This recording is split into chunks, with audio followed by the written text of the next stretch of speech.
Welcome back to the Dry Fire Journal. This is day 292, I believe. I do know today is Saturday, July 22nd, and I am in my parents' home in Tomball, Texas. I want to show you that I have nothing in the chamber and nothing in the magazine well. I somehow, in my packing for this trip, forgot my barrel block, and I'm super bummed about that. But I've got my timer. So here's something we're going to work on today as I close the slide into the chamber, decock, and look it all the way into the holster. Here's what we're going to work on today. And the idea is that we need to look and assess before we draw.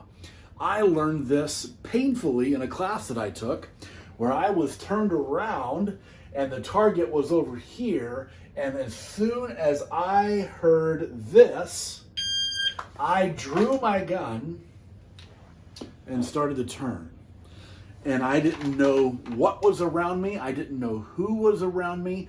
I just had a training scar of hearing this and drawing my gun. So here's what I want to invite you to work on today. Set your timer up with no par time. So it's only one beep, and set it to a random amount of time. And on the beep, turn and look, assess, see what's happening.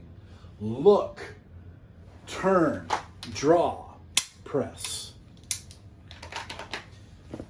And then try to add some speed and fluidity to it.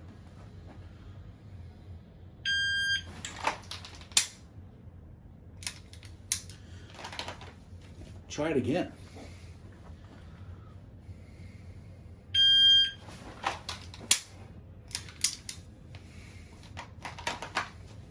Now try it the other way.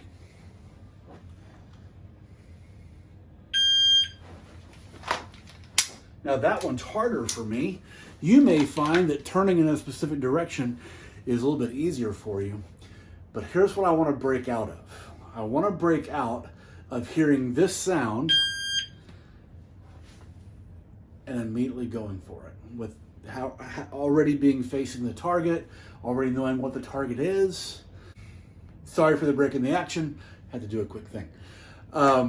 What I was saying is that if you want to spice this up, then what I want you to do is take any one of the Dry Fire video games and start them rolling. And when it says shooter ready, stand by, I want you to turn like this so you can still kind of see what's going on your screen. And then the moment you see movement, you've got to turn, find that new Red Hawk logo and press it. In fact, that gives me a wonderful idea. Tell you what, in the next couple of days, if I get time while I'm here, I'm going to make the next video game with an audio beep so that you can turn around and then you got to find the target, and that's going to be really fun. Anyway, the point here is don't always practice your start square to your target. Build in some movement, build in some visual identification and searching before you draw your gun. Let me know how it goes. I'll see you tomorrow.